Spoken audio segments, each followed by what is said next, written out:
High guys welcome back to my YouTube channel.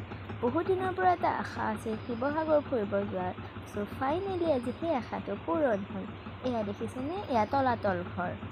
আজি তলাতল ঘৰ ফুৰিম বুলি আহিলোঁ, কিন্তু আকৌ হঠাতে বৰষুণ দিবলৈ ধৰিলে। হ'লেও বৰষুণ দিওঁতে দৃশ্যটো ধুনীয়া দেখিবলৈ ধৰিলে। এয়া তলাতল ঘৰৰ দুৱাৰ। তাৰপিছত কেইখনমান ফটো উঠিলোঁ। মোৰ ছোৱালীজনীকো ফটো উঠিব দিলোঁ।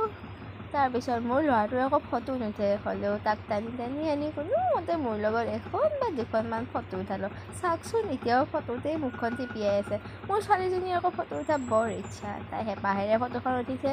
তাৰপিছত ময়ো আকৌ ফটো উঠিলোঁ, বৰ ভাল লাগিল। এয়া তলাতল ঘৰৰ দুৱাৰবোৰ। তাৰপিছত এনেকৈ কেইফালে ঘূৰিলোঁ।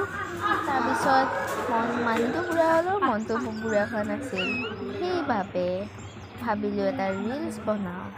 তাৰপিছত এয়া আছিল আকৌ পূবৰ ফালে দুৱাৰৰ তলত মন্দিৰ আছিল। তাৰপিছত ৰিলচ বনোৱা